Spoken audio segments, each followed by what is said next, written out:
Kalau hanya biaya produksi itu cukup mengambil 3.700 itu sudah untung besar. Padahal biaya produksi itu nggak sampai 2.000, 1.700 rupiah itu sudah biaya produksinya. Mengapa jadi 10.000, jadi 7.000 sebelumnya? Karena ada margin bisnis, pajak, biaya distribusi.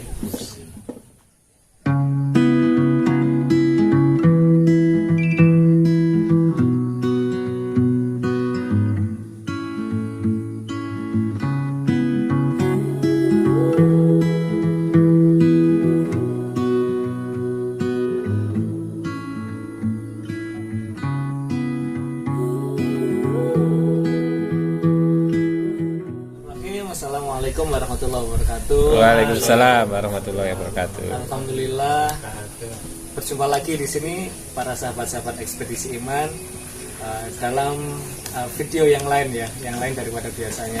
Biasanya kita ketemu di gunung, hari ini kita ketemu ngopi santai di alam gitu nih.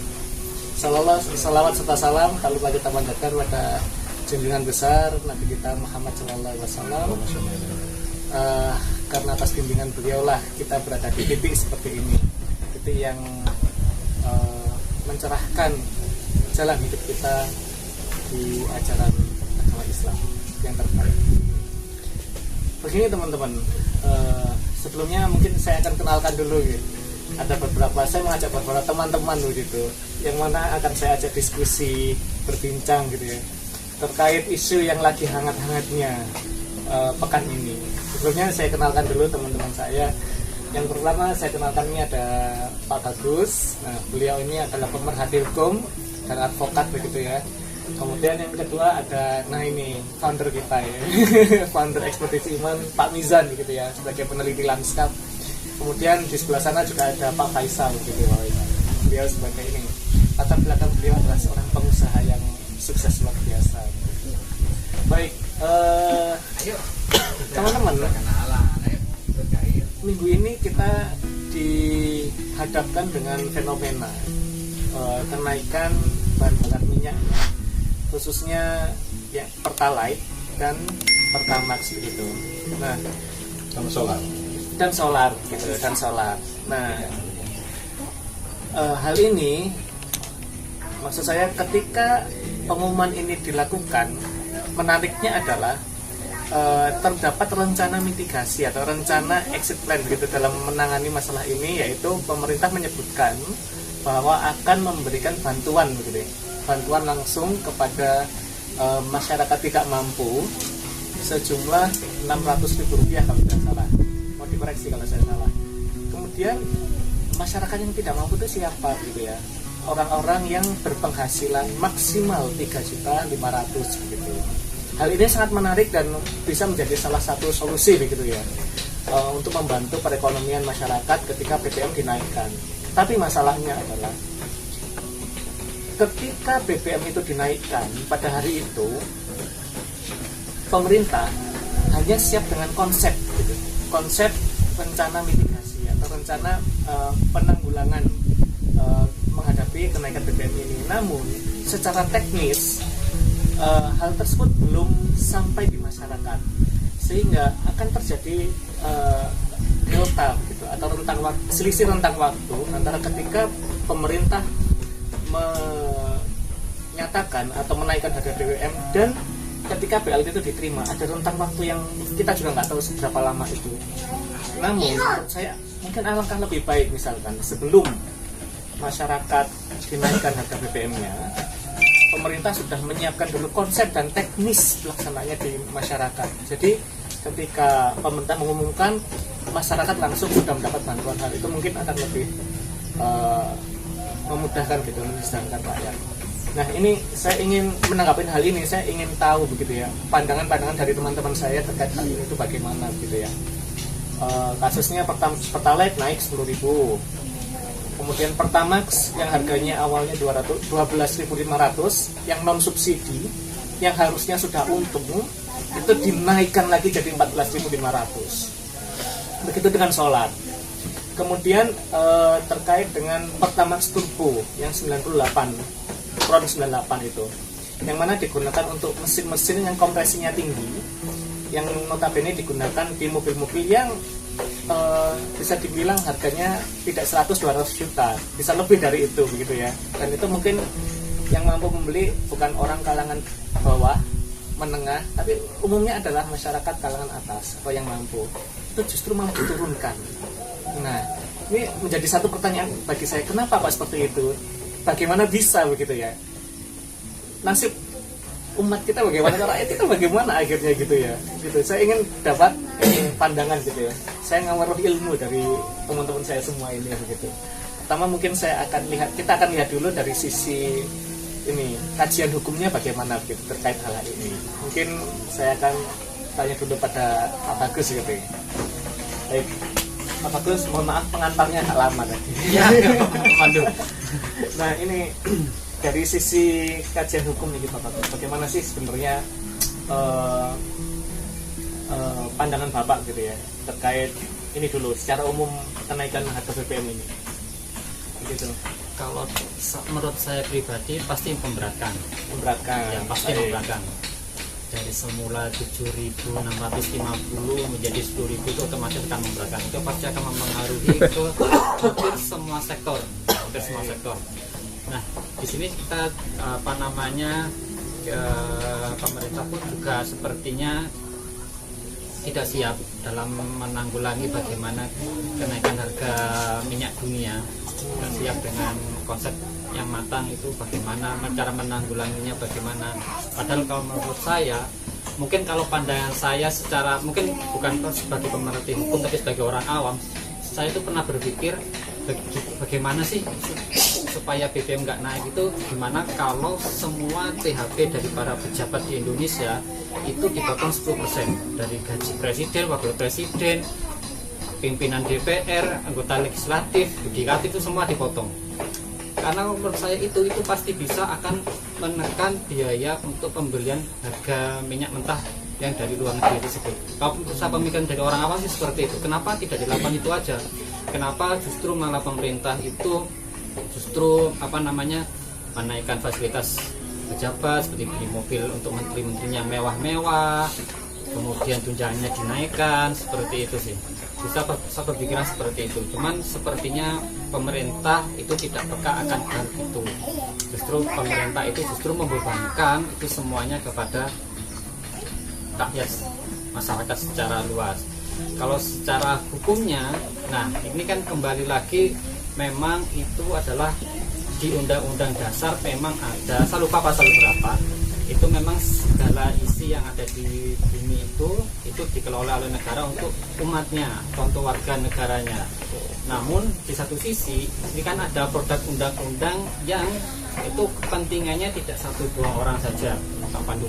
Di situ banyak kepentingan dari para pengusaha dan para pejabat yang lainnya, karena kan kita ketahui sendiri kalau undang-undang itu dibuat oleh eksekutif dan legislatif, di mana di situ pasti ada kepentingan yang banyak untuk agar bisa menguntungkan untuk suatu kaum tersebut.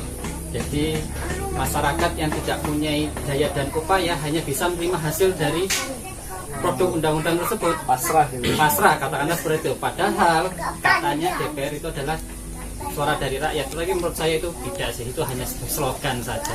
Itu aja sih. Kalau menurut saya sih itu aja. Nah itu memang betul. Itu aja sih. Ambil sementara. Ya, betul. Memang betul. Itu di Undang-Undang Dasar itu disebutkan bahwa air, bumi beserta isinya adalah milik negara gitu ya, dan digunakan untuk mensejahterakan warga negara gitu. Iya. Tapi betul, memang saya pernah baca itu di salah satu ada beberapa pasal turunannya itu, di pasal paling bawah itu yang terbaru itu disebutkan bahwa pelaksanaan teknis untuk pasal ini yang besar tadi diatur dalam undang-undang. Nah, undang-undang yang diatur akhirnya turun ke undang-undang migas begitu. Nah, disitulah produk liberal dan kapitalisnya di situ. Nah, itu sih. Itulah banyak kepentingannya di situ, Pak Pandi. Kalau saya rasa sih di situ. Itu yang harus bisa kita sebagai umat Islam pun bisa mengkritisi di undang-undang migasnya itu. Karena kan mungkin dari pemerintahannya sih sudah baik. peraturannya sudah baik, tapi kan di belakang dari situ, dari orang-orang eksekutifnya itu kan, dari kepentingannya kan ada desakan kanan kiri kan juga tidak bisa dipungkiri, pasti banyak kepentingan di situ. Baik itu betul. Itulah menariknya kenapa sekarang banyak bermunculan pengusaha migas di hilir begitu ya, khususnya untuk SPBU yang bermacam-macam. Kalau dulu saya masih kecil, saya masih ingat dulu hanya cuma ada Pertamina, itu aja gitu. Kemudian dulu harga BBM, saya pernah isi BBM dulu motor gitu ya, isi Rp3.000 itu udah full. Sekarang itu udah jauh gitu ya. Nah itu tadi kalau pandangan dari sisi hukumnya begitu ya. Kurang lebih seperti itu. Ya, siap. Nanti bisa kita bahas lebih jauh lagi Pak Bagus. Tapi sebelumnya kita lihat dari sudut pandang yang lain dulu. Baik, Pak. Nah ini saya mau bergeser dulu ke Pak Mizan nih. Pak Mizan. Pak Mizan dulu deh. Nanti Pak Mas, kita sebagai pelaku maksudnya nanti ya. Yang langsung ini di bidang usahanya nanti. Kalau Pak Mizan, sebenarnya gitu ya, harga BBM itu bisa naik itu didasarkan apa saja, misalkan dari pengamatan panjenengan bisa didasarkan dari apa saja, dan kenapa urgensinya harus naik gitu ya.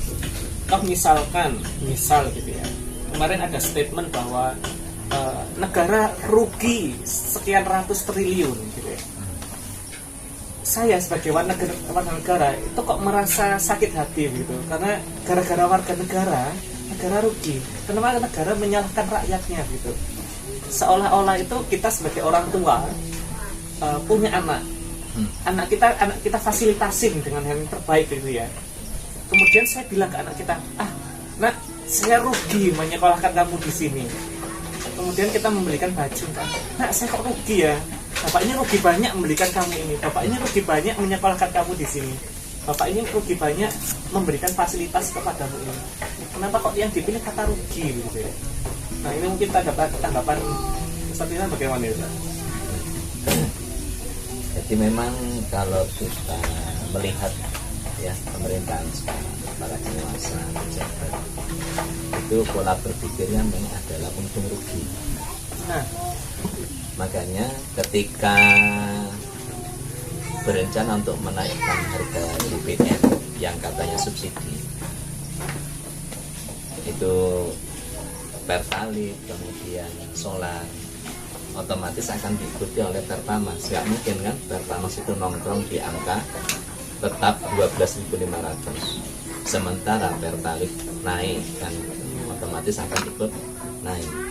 Nah itu salah satu alasan yang dikemukakan adalah karena subsidi yang diberikan untuk BBM, Pertalite sama solar tadi itu yang katanya disubsidi itu sampai mencapai 502 triliun rupiah katanya begitu. Itu membebani APBN, sedangkan 502 triliun rupiah tadi itu bisa digunakan untuk 2 proyek besar penguasa atau pemerintah. Itu yang pertama adalah proyek IKN yang kemudian menyedot habis sekitar 460 sekian triliun rupiah.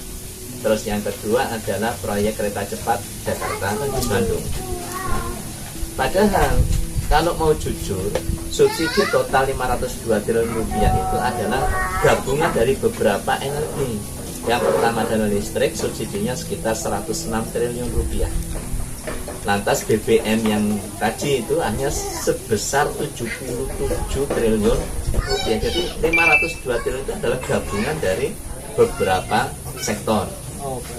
Jadi mengapa lantas ketika mengatakan subsidi membebani APBN kok bukan membatalkan proyek IKN atau proyek kereta cepat Jakarta Bandung yang notabene-nya tidak berkorelasi, tidak menyumbang bagi kemakmuran rakyat. Kalau dikatakan kemudian alasan yang berikutnya adalah kenaikan harga minyak mentah dunia yang tembus sampai 105 atau berapa itu juta per barel gitu. Sekarang itu sebenarnya hoax. Sekarang itu turun menjadi sekitar 90-an, 96 atau 97 juta per barel itu. Tapi mengapa tetap dinaikkan di tengah harga minyak mentah turun? Kata siapa kalau Indonesia itu tidak kaya dengan minyak mentah? Padahal pada satu siang bersamaan Indonesia mengekspor minyak mentahnya ke Singapura sebesar nilai senilai 547 triliun rupiah ke Singapura. Dan anehnya Indonesia beli BBM siap pakai dari Singapura. Yang ini menjadikan defisit APBN. Jadi belinya itu sekitar, kalau nilai ekspornya itu 11.000 miliar US dollar, 12 miliar US dollar. Tapi belinya BBM yang sudah jadi siap pakai itu senilai sekitar 15.000 US dollar. Ya pasti rugi. Berarti defisit sekitar 3.000-an miliar US dollar.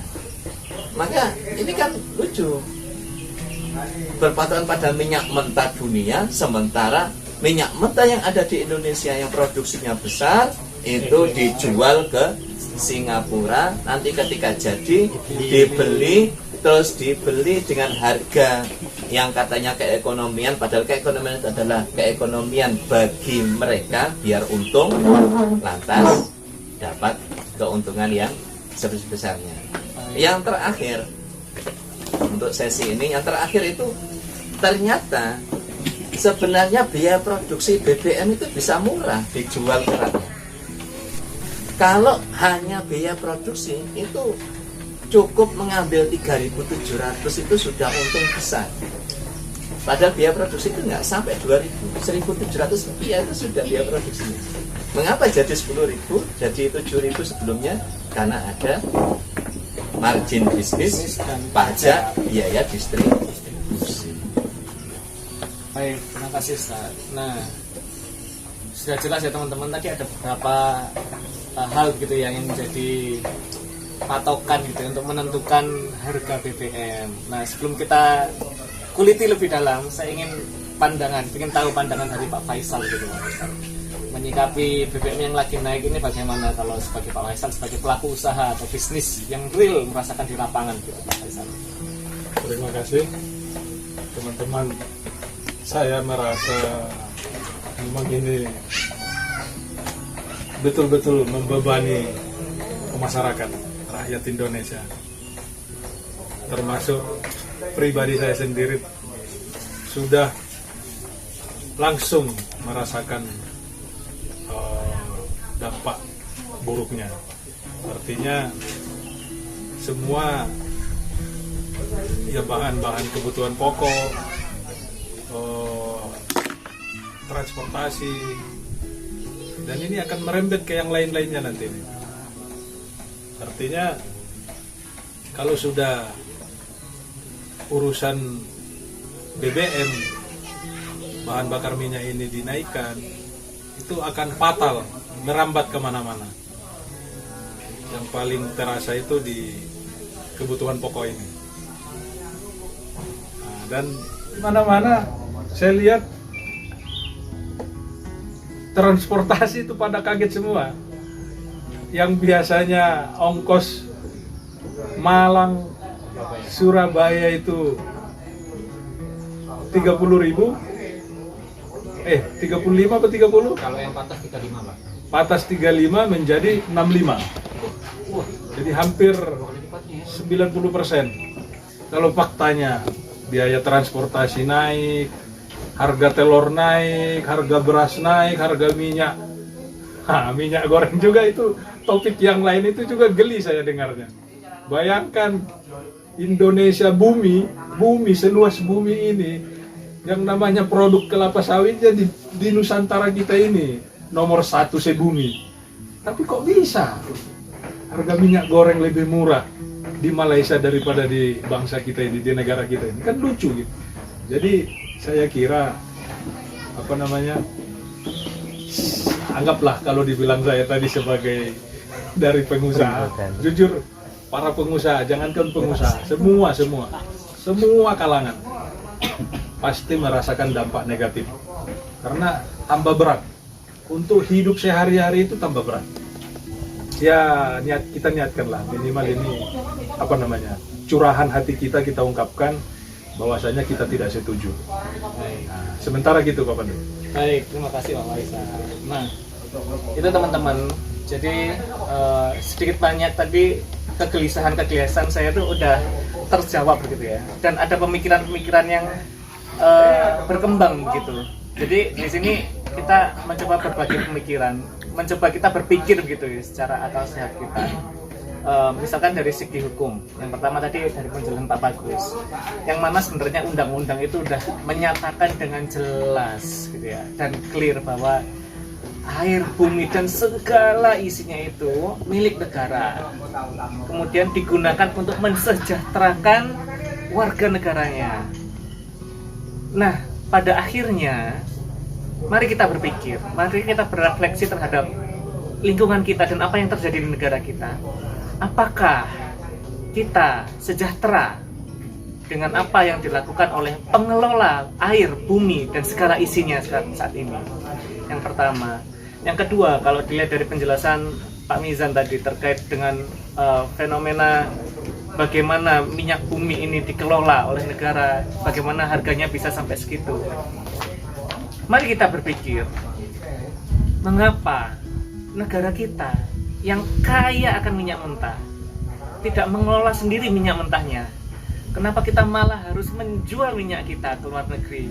Padahal saya yakin di negara kita banyak cendekiawan, banyak ahli, banyak engineer yang siap dan bisa mengelola itu untuk menjadi minyak mentah, menjadi yang siap pakai. Kenapa harus kita limpahkan dan beli dari luar negeri kalau kita sendiri mampu? Kenapa kita tidak berdikari di atas apapun yang kita bisa? Kemudian kalau dari penjelasan yang terakhir dari Pak Faisal tadi, apakah benar cukup hanya dengan 600.000 bisa mengcover imbas domino dari kenaikan harga BBM ini? Jangan mudah kita dibohongi. Mari kita berpikir, apakah benar kita dibohongi Anda dengan dikasih 600.000 cukup untuk mengcover semua akibat-akibat rentetan dari kenaikan harga BBM ini? Baik, sebelum kita tutup kegiatan ini, saya mengundang Pak Mizan gitu ya, untuk memberikan closing statement di pembicaraan kita yang santai gitu. Ya, jadi yang pertama kita harus terkait dengan pengelolaan SDA sumber energi, maka ada dua hadis yang ingin saya sampaikan. Yang pertama adalah Rasulullah mengatakan an-nasu syuraka au al-muslimuna syuraka fi salasin. Jadi manusia atau kaum muslim itu berserikat memiliki bersama 3 komponen. Yang pertama adalah an-nar wal ma wal kala, api, air, dan padang gembalaan. Ini milik umum. Nah, an-nar ini adalah sumber-sumber energi, ya, sumber-sumber energi. Nah, sumber-sumber energi bisa kemudian BBM tadi itu, gas bumi dan yang lain-lain, minyak mentah. Nah, ini adalah milik umum, milik bersama rakyat. Kemudian air, lautan, dan semua kekayaan yang dikandung di dalam lautan, termasuk padang gembalaan, hutan, dan padang-padang sabana dan yang lain-lain itu semuanya adalah kepemilikan umum. Dan yang berhak mengelolanya adalah negara melalui perusahaan negara untuk mengelola milik umum dan dikembalikan semuanya untuk kesejahteraan rakyat. Tidak boleh diswastanisasi, tidak boleh dijual perusahaan negara tadi itu, tidak boleh investasi di bidang yang milik bersama rakyat tadi itu. Nah, ini satu hal. Yang kedua, maka adalah sebuah kedoliman ketika diserahkan kepada swasta, baik domestik ataupun swasta asing, untuk mengelola kepemilikan umum. Nah, terkait dengan Pertamina, keberadaan perusahaan-perusahaan milik negara, BUMN atau BUMD, maka platformnya bukan lagi platform menerima investasi dari berbagai macam pengusaha dan yang lain-lain. Karena saat ini perseroan terbatas dan platformnya terbuka, maka siapapun bisa menanam saham, dan orang yang punya saham di situ pasti ingin untung, cari untung. Makanya di situ margin usaha bisnis itu ada mempengaruhi harga BBM yang dijual kepada rakyat. Mestinya hanya biaya produksi kalau tidak bisa gratis, karena ini milik rakyat. Dan ini adalah apa yang disampaikan oleh Rasul kepada kita semua melalui hadisnya. Yang kedua adalah kita bisa lihat Abyad bin Hammal yang diberikan oleh Rasulullah itu tambang garam. Nah, tambang garam ini bukan garam dapur, tapi garam yang ada di dalam tanah, garam padat itu. Lantas ketika ternyata omsetnya besar, jumlahnya besar seperti air yang mengalir, lantas diambil kembali oleh Rasul. Berarti sesuatu yang dikandung dalam tanah dan jumlahnya besar, komoditasnya besar, itu menjadi milik bersama rakyat, tidak boleh lantas diserahkan kepada swasta asing maupun domestik. Yang terakhir, yang ketiga adalah ada sebuah kaidah fikih bagaimana kita mendudukkan hukum ya korporasi atau perusahaan yang mengelola kepemilikan umum. Jadi as-sina'atu ta'khudhu hukmamatun tijuhu, itu ada kaidah fikih begitu. Jadi industri itu diambil hukumnya berdasarkan apa yang kemudian dihasilkannya. Kalau dihasilkannya itu adalah sumber-sumber energi dan itu adalah milik umum, maka industrinya menjadi milik umum. Tidak ada investasi di sana. Kalau yang diambil itu adalah bukan milik umum, seperti misalnya usaha pembangunan rumah properti, maka itu industrinya bisa dimiliki oleh individu maupun swasta. Jadi tidak ada dalam milik umum itu istilah subsidi dan tidak subsidi. Kenapa? Karena ini milik rakyat, milik semua rakyat, milik kaum muslimin bersama.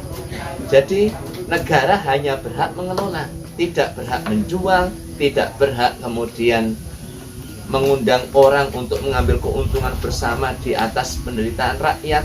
Nah, ini berdasarkan hukum syara. Yang paling terakhir, maka kami mengajak semuanya kaum muslimin di negeri-negeri Islam, khususnya Indonesia, agar kita kemudian mengubah asas kehidupan bermasyarakat, berbangsa dan bernegara ini yang asasnya sekuler, memisahkan agama dari kehidupan. Islam tidak dipakai sebagai aturan di dalam kehidupan berbangsa dan bernegara. Kita ganti berdasarkan asas akidah Islam, kita perjuangkan syariat Islam dengan kemudian mengajak bersama-sama untuk mengkaji Islam secara utuh, secara paripurna. Setelah itu kita berjuang bersama untuk mewujudkannya dalam kehidupan yang nyata. Demikian. Baik. Nah, itu tadi teman-teman sekalian, teman-teman ekspedisi iman. Mungkin masih banyak hal yang bisa kita diskusikan, namun karena keterbatasan waktu, kita harus mengakhiri diskusi kita pada hari ini. Sebelumnya saya ucapkan terima kasih terkhusus pada sahabat saya Pak Faisal, pada guru saya Pak Nizar, pada sahabat saya Pak Fakus. Terima kasih atas sumbangsih pemikiran, sudut pandangnya terkait hal-hal yang lagi hot begitu ya, viral gitu ya. Semoga apa yang kita lakukan hari ini bisa menjadi salah satu catatan bagi kita semua kelak di akhirat. Amin. Terima kasih teman-teman yang sudah menonton. Jangan lupa subscribe, like, dan komen yang positif-positif. Oke, jangan lupa share juga ya. Oke, terima kasih sudah nonton sampai habis. Dari kami semua, dari Ekspedisi Iman. Wassalamualaikum warahmatullahi wabarakatuh. Waalaikumsalam.